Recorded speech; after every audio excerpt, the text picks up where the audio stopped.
शायद संगत जी ਤੁਹਾਡਾ ਬਹੁਤ-ਬਹੁਤ ਸ਼ੁਕਰੀਆ ਕਿ ਤੁਸੀਂ ਮੇਰੀ ਇਹ ਵੀਡੀਓ ਵੇਖ ਰਹੇ ਹੋ। ਇਹ ਵੀਡੀਓ ਮੇਰੇ ਦਿਲ ਦੇ ਬਹੁਤ ਕਰੀਬ ਹੈ। ਇਹ ਅੱਜ ਤੋਂ ਲਗਭਗ 6 ਸਾਲ ਪਹਿਲਾਂ ਬਣਾਈ ਸੀ। ਸ਼ਾਇਦ ਅੱਜ ਦੇ ਸਮੇਂ ਦੇ ਹਿਸਾਬ ਦੇ ਨਾਲ ਇਹ ਵੀਡੀਓ ਤੁਹਾਨੂੰ ਬਹੁਤ ਹੀ ਖਾਸ ਨਾ ਲੱਗੇ, ਪਰ ਮੇਰੇ ਲਈ ਇਹ ਸਿਰਫ ਇੱਕ ਪੁਰਾਣੀ ਵੀਡੀਓ ਨਹੀਂ ਹੈ। ਇਸ ਵਿੱਚ ਮੇਰੀ ਜ਼ਿੰਦਗੀ ਦੇ ਉਹ ਪਲ ਹਨ ਜਦੋਂ ਮੈਂ ਰਸੋਈ ਵਿੱਚ ਬਿਲਕੁਲ ਨਵੀਂ ਸੀ। ਕਿੰਨੀਆਂ ਗਲਤੀਆਂ ਕੀਤੀਆਂ, ਕਿੰਨੀ ਵਾਰ ਕੁਝ ਖਰਾਬ ਹੋਇਆ ਤੇ ਕਿੰਨੀ ਵਾਰ ਦੁਬਾਰਾ ਕੋਸ਼ਿਸ਼ ਕੀਤੀ।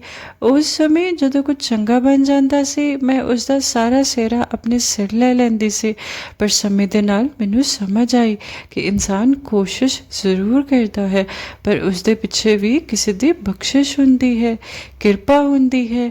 ਅੱਜ ਜਦੋਂ ਮੈਂ ਪਿੱਛੇ ਮੁੜ ਕੇ ਇਹ ਸਾਰੇ ਪਲ ਵੇਖਦੀ ਹਾਂ ਤਾਂ ਮੈਨੂੰ ਆਪਣੀਆਂ ਗਲਤੀਆਂ ਵੀ ਯਾਦ ਆਉਂਦੀਆਂ ਨੇ ਤੇ ਆਪਣੀਆਂ ਛੋਟੀਆਂ-ਛੋਟੀਆਂ ਕਾਮਯਾਬੀਆਂ ਵੀ, ਤੇ ਸਭ ਤੋਂ ਵੱਧ ਉਹ ਹੱਥ ਯਾਦ ਆਉਂਦਾ ਹੈ ਜੋ ਹਰ ਪੜਾਅ 'ਤੇ ਮੇਰੇ ਨਾਲ ਸੀ।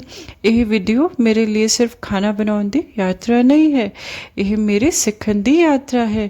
ਇੱਕ ਅਜਿਹੀ ਯਾਤਰਾ ਜਿਸ ਵਿੱਚ ਮੈਂ ਸਿਰਫ ਖਾਣਾ ਬਣਾਉਣਾ ਨਹੀਂ ਸਿੱਖਿਆ, ਸਗੋਂ ਹੌਲੀ-ਹੌਲੀ ਇਹ ਵੀ ਸਿੱਖਿਆ ਕਿ ਹਰ ਚੰਗੀ ਚੀਜ਼ ਲਈ ਸ਼ੁਕਰਗੁਜ਼ਾਰ ਹੋਣਾ ਚਾਹੀਦਾ ਹੈ।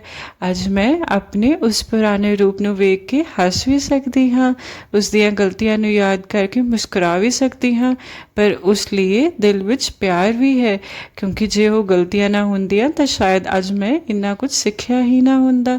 ਤੇ ਇਸ ਪੂਰੀ ਯਾਤਰਾ ਲਈ ਵਾਹਿਗੁਰੂ ਜੀ ਦਾ ਕੋਟਨ ਕੋਟ ਸ਼ੁਕਰਾਨਾ। ਵਾਹਿਗੁਰੂ ਜੀ ਨੇ ਹੱਥ ਫੜਿਆ, ਡਿੱਗਣ ਦਿੱਤਾ, ਦੁਬਾਰਾ ਖੜਾ ਕੀਤਾ ਤੇ ਹੌਲੀ-ਹੌਲੀ ਸਿਖਾਉਂਦੇ ਰਹੇ। ਇਹ ਹੈ ਮੇਰੀ ਛੋਟੀ ਜਿਹੀ ਰਸੋਈ ਦੀ ਯਾਤਰਾ। ਵਾਹਿਗੁਰੂ ਜੀ ਕਾ ਖਾਲਸਾ, ਵਾਹਿਗੁਰੂ ਜੀ ਕੀ ਫਤਿਹ। ਸਾਧ ਸੰਗਤ ਜੀ, ਤੁਹਾਡਾ ਬਹੁਤ ਸ਼ੁਕਰੀਆ ਕਿ ਤੁਸੀਂ ਮੇਰੀ ਸਾਰੀ ਵੀਡੀਓ ਦੇਖੀ। ਬਹੁਤ ਸ਼ੁਕਰਾਨਾ ਜੀ।